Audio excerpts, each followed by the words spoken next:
The casket was closed because my daughter-in-law insisted the accident was too severe for an open viewing. Standing there in my black dress, watching mourners file past what was supposedly my son's body, I received a text that made my knees buckle. Mom, I'm alive. That's not me in the coffin. If you're watching this, subscribe and let me know where you're watching from. Let me back up and tell you how this nightmare began. Like many of you, I thought I knew my family. I am Margaret Walsh, 67 years old, recently retired from teaching high school English for 42 years. I had raised my son, Danny, as a single mother after his father walked out when Danny was 6. We were close, or so I believed. Danny had married Stephanie 3 years ago, a woman I tried my best to love despite the red flags. She was controlling, manipulative, and had an unsettling way of inserting herself between Danny and everyone who cared about him. But I bit my tongue because I wanted my son to be happy. 2 weeks before the funeral, Danny had called me, excited about a new business venture. Mom, Stephanie and I are going into real estate development.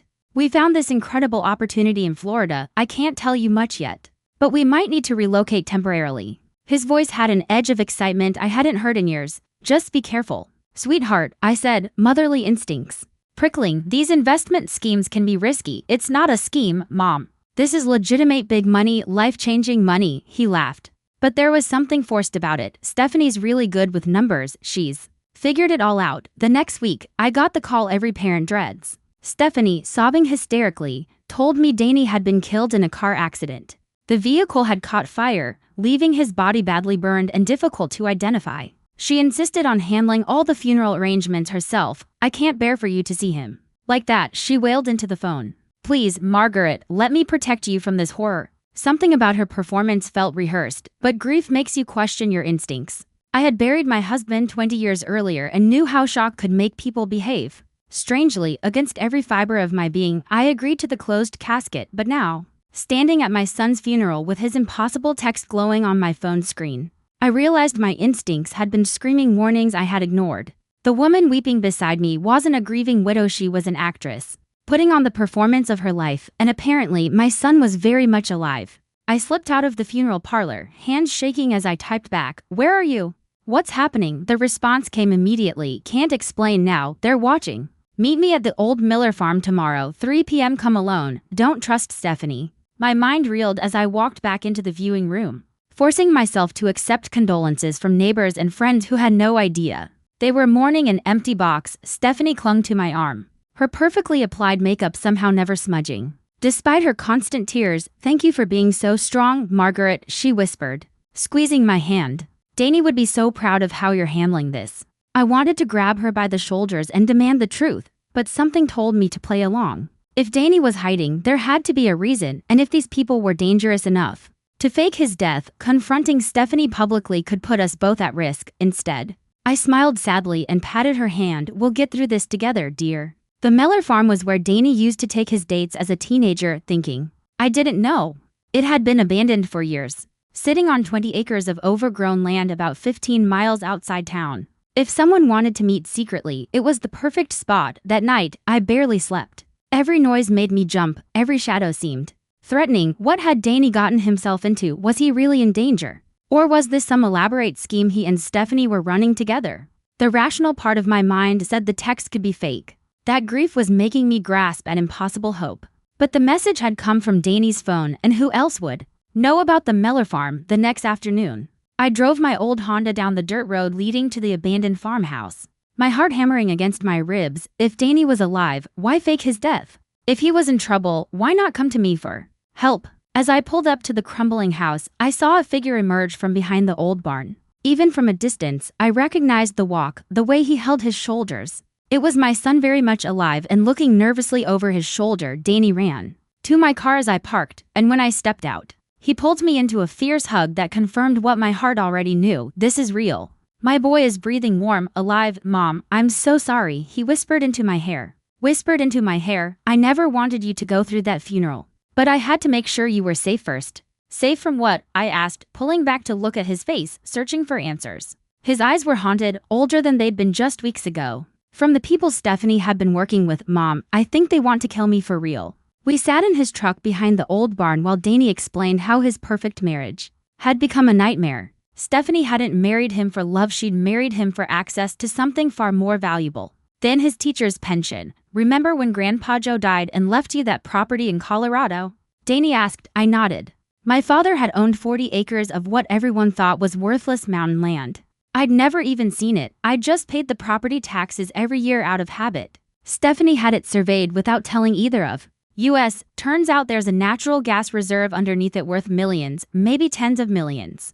Danny's jaw tightened. She's been planning to get her hands on it this whole time. But the land is in my name, I said, confused. Was in your name. Remember those papers you signed last month? The ones Stephanie said were for Di's life insurance beneficiary updates? My blood went cold. I had trusted my daughter-in-law when she brought me a stack of legal documents, explaining that Danny wanted to make sure everything was in order for our family's financial security. I had signed without reading carefully because I trusted her. She forged some of the paperwork. Danny continued. Made it look like you were transferring the property to me as part of estate planning. Then she had me sign papers that would make her the sole heir if anything happened to me. The pieces were falling into place with sickening clarity. So if you're dead, she owns land worth millions. Exactly, but here's where it gets worse. The people she's working with aren't just paper pushers, they're criminals. Mom, they've done this before to other families, targeting older people with valuable assets they don't know they have. I felt that familiar surge of protective anger I had experienced throughout Danny's childhood. Nobody threatened my boy and got away with it. How did you find out? I overheard a phone call. Stephanie was talking to someone about how they'd handle my accident. She was planning the funeral arrangements before I was supposed to be dead. He shuddered. I realized we had maybe hours before they made their move. So, you disappeared? I had to. But I also had to make sure they thought their plan worked, at least temporarily. If they knew I was alive, they might come after you to force me out of hiding. I studied my son's face, seeing the man he had become under pressure, whose body is in that casket. Danny, nobody's. It's weighted with sandbags. I figured if I could buy enough time, maybe I could find evidence to stop them. He looked at me with desperate hope. Mom, I need your help. These people are serious. And I can't fight them alone. For 40 years, I had protected this boy from scraped knees, broken hearts, and teenage mistakes. Now he needed me to help him survive something far more dangerous. The teacher in me wanted to march him straight to the police. But the mother in me recognized the fear in his eyes was real. What do you need me to do? Danny's relief was palpable. First, we need to get you somewhere safe. Then we need to figure out how to expose what Stephanie's really doing before she realizes I'm not actually dead. As if summoned by his words, my phone buzzed with a text from Stephanie. Margaret, can you come over tonight? There are some of Di's business papers I need to go over with you. The trap was already closing, but now we knew it was coming. I agreed to meet Stephanie that evening, playing the role of grieving mother-in-law while my very much alive son hid in the abandoned farmhouse. The plan was simple: get evidence of her scheme while she still believed I was an easy target. Stephanie and Danny lived in a modest 2-story house that I had helped them buy with a down payment gift 2 years ago. Another investment in my son's happiness that had apparently been part of a longer con. Thank you for coming, Stephanie said, greeting me at the door with red-rimmed eyes and a trembling voice. Oscar-worthy performance, truly. She led me to the kitchen table where she had spread out various documents. I know this is difficult, but we need to start thinking about Danny's estate. There are some assets that need to be transferred, and I wanted to make sure you understood everything. I put on my reading glasses and examined the papers, recognizing some from the stack I had signed the month before. Others were new, including what appeared to be a power of attorney form giving Stephanie control over my Colorado property. I don't understand, I said, channeling my inner confused elderly woman. Why would Danny's estate need anything to do with my land? Stephanie's mask slipped for just a moment, a flash of irritation crossing her features. Before the grieving widow returned, Danny was handling your estate planning, remember? He wanted to make sure everything would be simple for you as you get older. The condescension in her voice made my teeth clench, but I forced myself to appear grateful. That's so thoughtful, but I'm not that old, dear. I can still manage my own affairs. Of course you can, she said quickly, but Danny worried about you living alone, especially after that fall you had last winter. I had slipped on ice and bruised my hip, hardly a sign of declining mental capacity, but I could see how they had been building a narrative about my supposed fragility, probably for months. Well, if Danny thought it was best, I said, reaching for a pen, then paused as if confused. But why does this paper say the property is worth $12 million?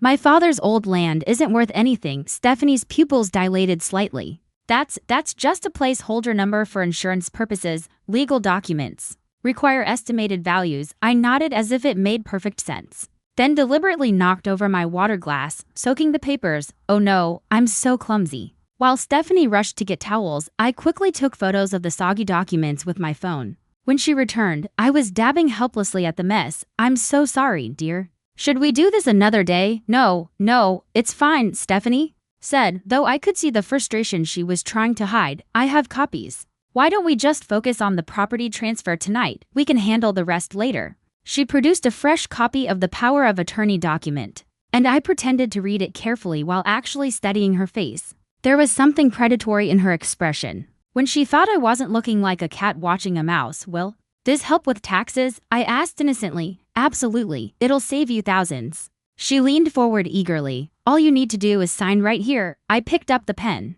then set it down again. I think I should have my lawyer look at this first.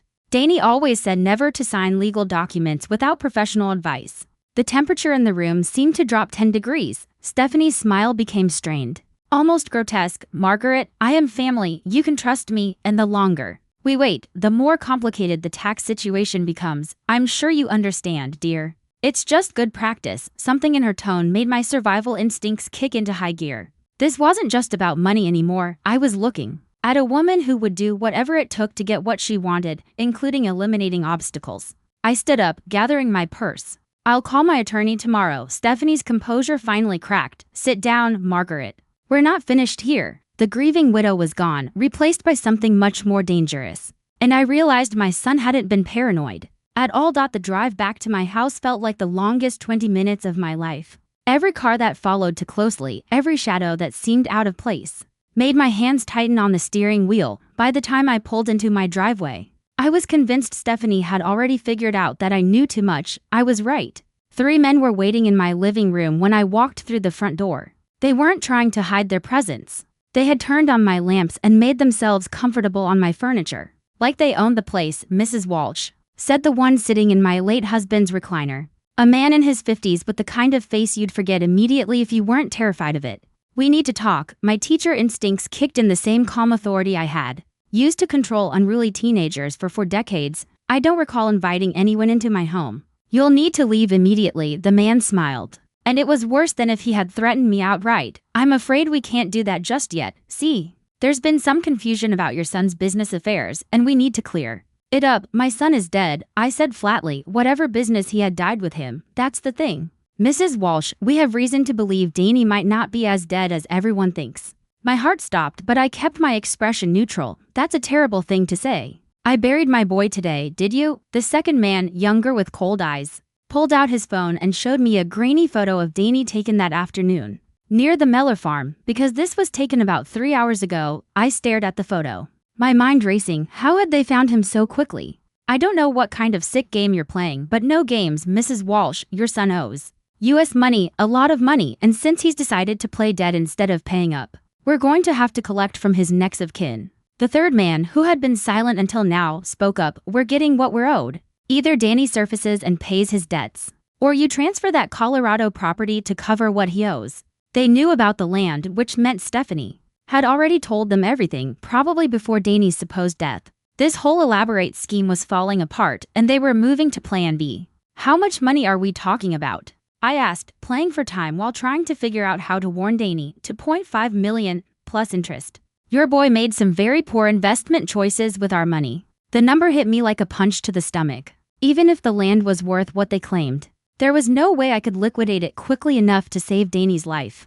I don't have that kind of money, I said honestly. But you have land worth 10 times that amount. Sign it over to U.S. and your son's debt is forgiven. He can even come home and pretend to rise from the dead. Very biblical. The man in my husband's chair leaned forward. Or you can keep protecting him, and we'll find him eventually anyway. But then we'll collect the money and make sure he never bothers us again, along with anyone who helped him hide. The threat was crystal clear. They'd kill us both if I didn't cooperate. I need time to think about this, I said. You have until tomorrow night. Stephanie will bring you the papers. He stood up, straightening his jacket. Make the right choice, Mrs. Walsh, for both your sakes. They left as casually as they had arrived, and I stood in my violated living room, shaking with rage and fear. 43 years of marriage, 20 years of widowhood, and nobody had ever made me feel this helpless in my own home. But helpless and defeated were two different things. I had been underestimated my entire life because I was a woman, because I was a teacher, because I was polite and accommodating. These men had just made the same mistake. They had no idea what a mother would do to protect her child. I drove back to the Miller farm through back roads, checking my mirrors constantly and taking a deliberately confusing route to make sure I wasn't followed. Danny was waiting for me in the old farmhouse, pacing like a caged animal. "They found you," I said without preamble. "They have photos of you here." His face went white. "How is that possible? I've been so careful." "Doesn't matter now. They gave me an ultimatum: sign over the Colorado land by tomorrow night, or they kill us both." I sat down on a dusty crate, suddenly feeling every one of my 67 years. "Danny, how did you end up owing $2.5 million to these people?" He ran his hands through his hair, looking younger and more vulnerable than he had since he was a teenager, caught sneaking out of the house. "It started small, Mom. Stephanie said she'd found some investment opportunities that could make us rich quickly. Private loans with huge returns. Let me guess, you needed seed money to get started." "Exactly. First it was 10,000, then 25. The returns were incredible at first, enough to pay back the loans and have money left over." His voice was bitter with self-recrimination. "I should have known it was too good to be true." "What happened?" "The whole thing was a Ponzi scheme. When it collapsed, everyone who'd borrowed money to invest was left holding the debt. But our loans weren't from banks, Mom. They were from the kind of people who break legs when you can't pay." I thought about the 3 men who had invaded my home, their casual confidence that violence was always an option, and Stephanie knew this when she suggested the investments.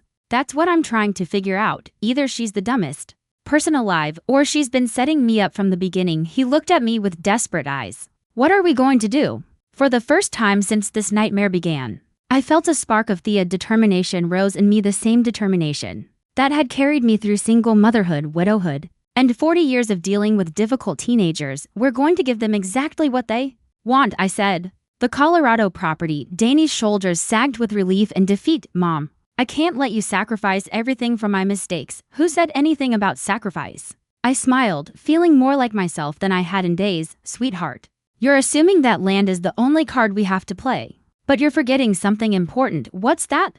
"I've been a high school English teacher for 42 years. I've dealt with bullies, liars, and manipulators who thought they were smarter than everyone else." I stood up, brushing dust off my clothes. "These people think they're dealing with a frightened old woman who will do anything to save her son. They have no idea they just picked a fight with someone who spent for decades outsmarting teenagers." Danny looked confused but hopeful. "What's your plan?" "First, we're going to make sure you're somewhere truly safe. Then I'm going to give Stephanie and her friends a lesson they'll never forget.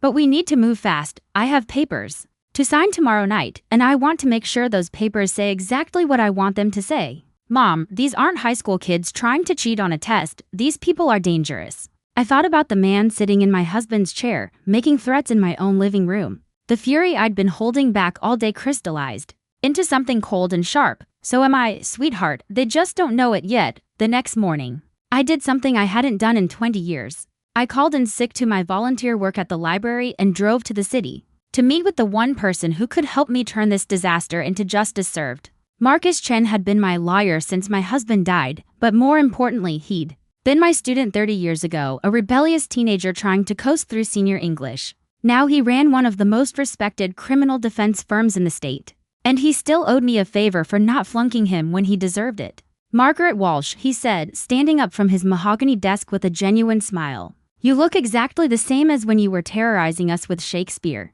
"I prefer educating with enthusiasm," I replied, accepting his hug. "Marcus, I need your help with something unusual." I laid out the entire story, watching his expression shift from amusement to concern to fascination as I described Stephanie's scheme, the fake funeral, and the threats from Danny's creditors. "Let me make sure I understand," Marcus said, leaning back in his leather chair. "Your daughter-in-law forged documents to steal your mineral rights. Your son faked his death to avoid loan sharks, and now said loan sharks are threatening to kill you both unless you sign over property worth millions." "That's the basic situation." "Yes, Margaret. You realize you're describing multiple felonies here: fraud, extortion, conspiracy, possibly kidnapping if they're holding you under duress." He pulled out a legal pad. "The smart thing would be to call the FBI right now and have your son arrested for fraud. Have him spend years in prison while these criminals disappear into the wind." I shook my head. "There has to be another way." Marcus studied me with the same look he'd given me when I handed back his failed midterm exam senior year. "What exactly are you proposing?" I want to give them what they want but on my terms. Can you draw up documents that look legitimate but contain legal landmines they won't notice? Until it's too late, you want to set a trap.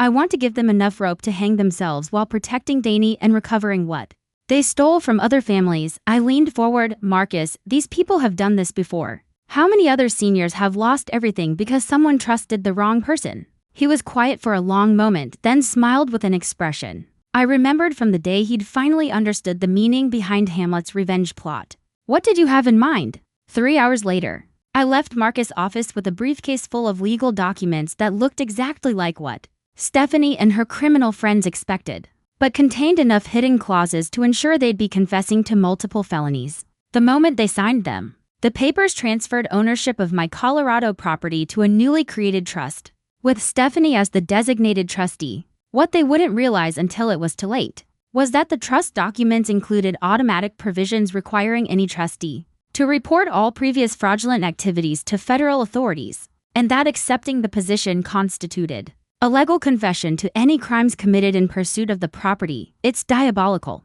Marcus had said admiringly, if they don't sign, they don't get the property. If they do sign, they've legally confessed to everything and triggered federal jurisdiction. I learned from the best, I'd replied. Shakespeare knew a thing or two about people who think they're smarter than everyone else. Now I was back home waiting for Stephanie's call, trying to look like a frightened old woman instead of someone who had spent the day outmaneuvering criminals with decades more experience. Then a retired English teacher. My phone rang at exactly 7 p.m. Margaret, Stephanie's voice was clipped, businesslike. The Grieving Widow Act was apparently over. I have the papers ready. I'll be over in an hour. Actually, dear, could we meet somewhere else? Having people in the house so soon after Di's funeral feels overwhelming. A pause. Where did you have in mind? The Riverside Diner. It's public, well lit. And they have excellent pie. I made my voice slightly shaky. I could use the comfort of familiar surroundings. Stephanie agreed, probably thinking a public location would prevent me from making a scene. She had no idea I was counting on witnesses for what came next. The Riverside Diner had been serving the best coffee and apple pie in our small town for 40 years. More importantly, it was where Sheriff Tom Bradley ate dinner every Tuesday night, where prosecutor Jonna Morrison met her book club, and where half the town council gathered to gossip about local politics. In other words, it was exactly where you'd want to be when you needed credible witnesses to watch criminals incriminate themselves. I arrived early, claiming my usual booth in the back corner where I could see the entire restaurant. Sheriff Bradley was at his regular table, working through a plate of meatloaf while reading reports. Perfect. Stephanie arrived precisely on time, accompanied by the man who'd been sitting in my husband's chair the night before. She introduced him as David, Danny's business partner, but I could see the calculation in his eyes as he scanned the room, noting the sheriff's presence. I thought this was going to be private, David said, sliding into the booth across from me. It is private, I replied mildly. No one's paying attention to us. Stephanie set a manila folder on the table. These are the documents we discussed: the property transfer, some insurance paperwork, and a few other items that need your signature. I opened the folder, recognizing the legitimate-looking forgeries that would have destroyed my life if I had signed them yesterday. Instead, I pushed them aside and pulled out my briefcase. Actually, I had my lawyer prepare something more comprehensive, I said, setting Marcus's documents on the table. I want to make sure everything is done properly. David's expression shifted to weariness. Your lawyer, Marcus Chen, he's very thorough. I smiled grandly. He made sure these documents protect everyone's interests. For the next 20 minutes, I watched them review papers that looked exactly like what they wanted, but contained legal poison pills in every paragraph. Marcus had been brilliant, using technical language that obscured the document's true purpose while making them appear favorable to Stephanie and her associates. This seems more complicated than necessary, Stephanie said, flipping through pages of dense legal text. Well, dear, I replied lightly. When you're dealing with millions of dollars, you can't be too careful. I signaled the waitress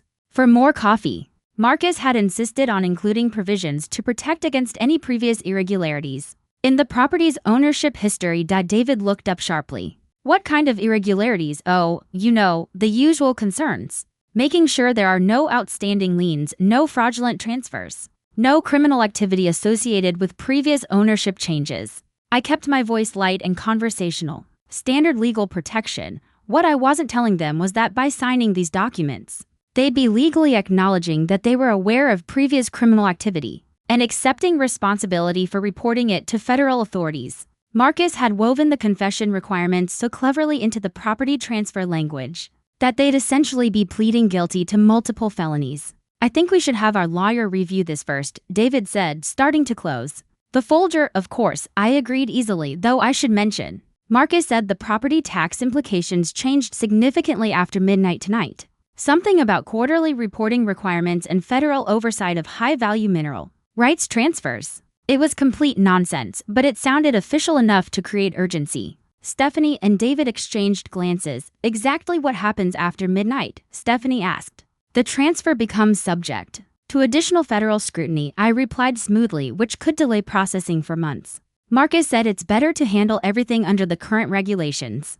I shrugged apologetically. I don't pretend to understand all the legal technicalities. David pulled out his phone, presumably to call their lawyer, but it was after 8 p.m. on a Tuesday. No legitimate attorney would be available for an emergency consultation about property transfers. Fine, he said finally, but I want to review every page before anyone signs anything. For the next 40 minutes, I sat patiently while they read through documents that would destroy them, answering their questions with carefully rehearsed explanations that made the trap sound like standard legal protection. When they finally signed, I felt the same satisfaction I'd experienced watching difficult students finally grasp a complex literary concept. They had no idea they had just confessed to everything. The moment Stephanie and David finished signing, I excused myself to use the restroom, taking my briefcase with me. Instead of going to the ladies' room, I walked straight to Sheriff Bradley's table. Tom, I said quietly, sitting across from him, I need to report multiple felonies, and I have written confessions from the perpetrators. To his credit,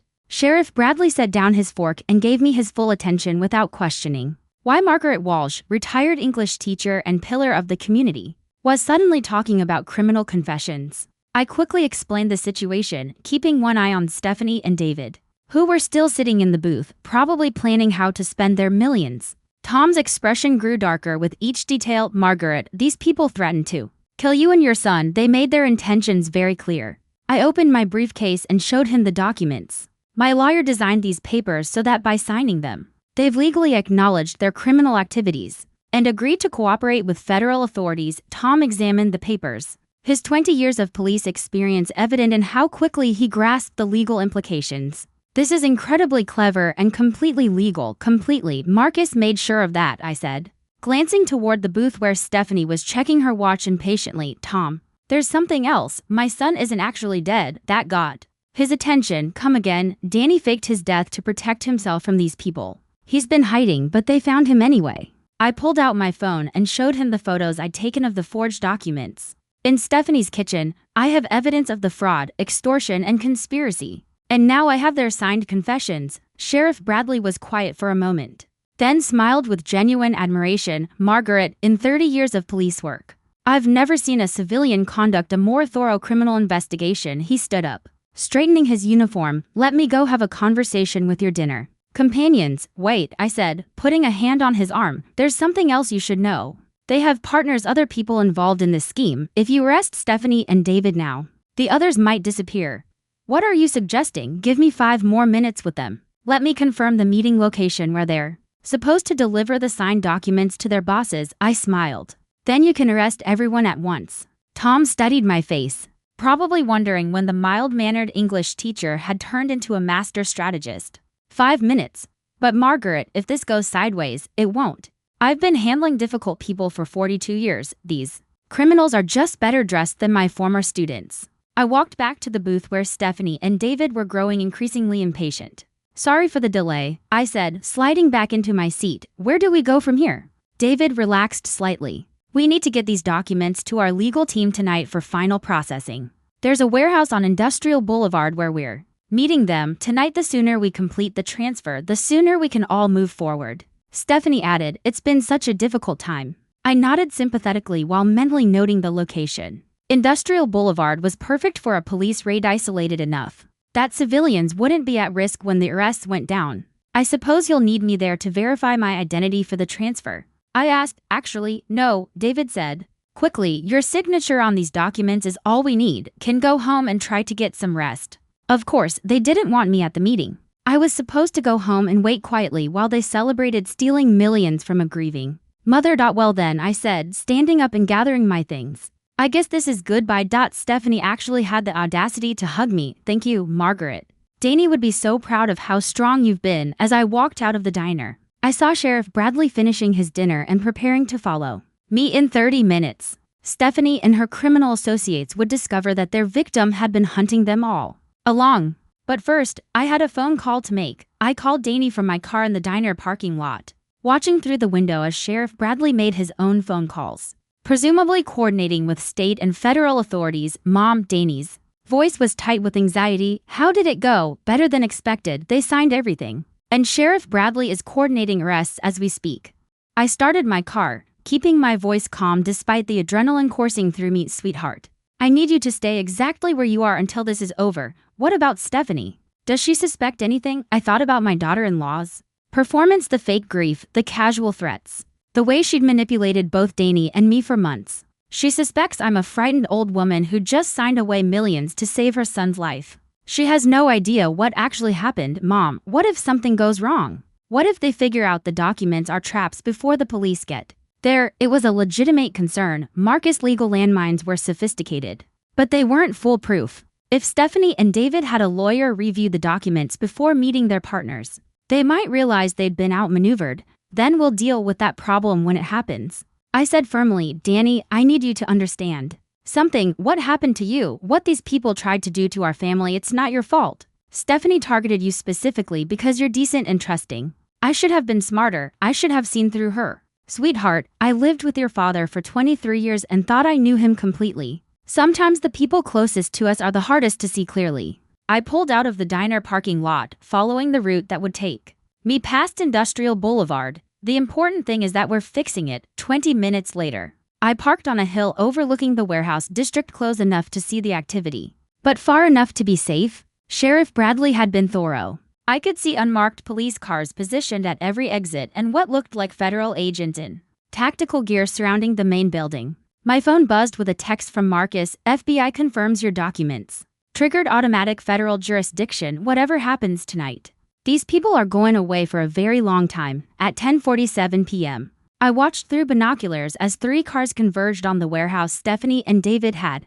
mentioned. The first car contained Stephanie and David. The second held 2 men I recognized from my living room the night before. The third car held 2 people I didn't recognize, probably higher-level criminals running the operation from behind the scenes. They were inside the warehouse for exactly 12 minutes before the building was surrounded by law enforcement officers with floodlights and megaphones. This is the FBI. The building is surrounded. Exit through the front door with your hands visible. What followed was anticlimactic in the best possible way. No gunfights, no dramatic chase scenes, just 6 criminals walking out of a warehouse with their hands in the air, realizing too late that they had been outmaneuvered by a retired English teacher who had been underestimated her entire life.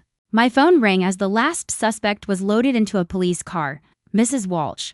It's Sheriff Bradley. It's over. We got all of them, plus evidence of at least 12 other property fraud cases in 6 states. Your son can come home. I felt something release in my chest that I hadn't realized I'd been holding. What happens now? Now you and Danny give statements, we process the evidence, and these people face federal charges for fraud, extortion, conspiracy, and criminal enterprise. His voice was warm with approval. Margaret, what you did tonight probably saved dozens of other families from becoming victims. As I drove home, I realized I felt different than I had that morning, not just relieved, but powerful in a way I'd never experienced before. For 42 years, I'd shaped young minds and helped students find their strength. Tonight, I discovered my own, but there was still one more conversation I needed to have.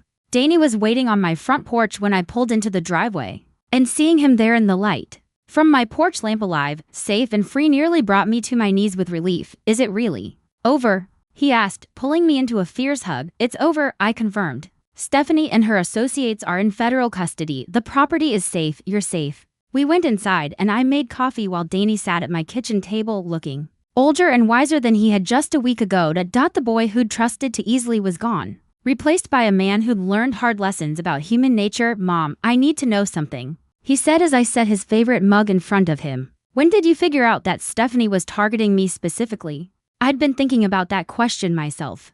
Honestly, not until I saw how quickly she moved after your supposed death. The grief was too perfect, too performed. But the real confirmation was when she brought those papers to my house. She knew exactly what she wanted and exactly how to manipulate me to get it. How long do you think she was planning this? Probably from the moment she met you. The truth was painful but necessary. Danny, Stephanie researched our family before your first date. She knew about my father's property. She knew I'd helped you buy your house. She knew I'd do anything to protect you. He was quiet for a long time, processing the betrayal. So our entire marriage was fake. Her feelings were fake. Yours were real. That matters, does it? I feel like such a fool. I reached across the table and took his hand. Sweetheart, you fell in love with the person she pretended to be. That person was kind, supportive, and made you happy. The fact that it was an act doesn't diminish the genuine emotions you felt. What am I supposed to do now? How do I trust anyone again? It was the question every parent dreads the moment when you realize your child's innocence is truly gone. But it was also an opportunity to help him find strength he didn't know he had. You learn to trust yourself first, I said. You learn to recognize red flags, to ask questions, to verify things that seem too good to be true. But you don't let fear keep you from connecting with people who deserve your trust. Danny smiled for the first time since this nightmare began, like my mom, who turned out to be a criminal mastermind when I needed her to be. I prefer strategically gifted, I replied, echoing my conversation with Marcus. And I learned from watching you the way you protected me by disappearing. The courage it took to fake your death when you realized how dangerous these people were. You're braver than you think. What happens now? I looked around. My kitchen, my house, my life that had been threatened and was now secure. Now you move back home. We figure out what to do with mineral rights worth millions. And I go back to volunteering at the library, except maybe I'll also help the FBI's Financial Crimes Unit identify seniors who might be vulnerable to these kinds of schemes. You want to keep fighting criminals? I want to keep protecting people who can't protect themselves. Turns out I'm good at it. 3 weeks later, I received a letter from the federal prosecutor handling Stephanie's case. She and her associates had been charged with 23 felonies across 6 states, with evidence linking them to property fraud schemes targeting elderly victims nationwide. The FBI had recovered over $40 million in stolen assets. My testimony, combined with the ingenious confession documents Marcus had designed, formed the backbone of a case that would likely send these people to prison for decades. But the real victory was simpler than justice or money. It was Danny, healthy and whole, learning to trust again while building a life based on genuine relationships. Instead of manipulation, it was me discovering at 67 that I was far stronger and more capable than anyone had ever imagined. And it was the knowledge that sometimes when people underestimate you, that underestimation becomes the very weapon you need to protect everything you love. The funeral had been fake, but my son's resurrection was beautifully, powerfully real. Thanks for listening. Don't forget to subscribe and feel free to share your story in the comments. Your voice matters.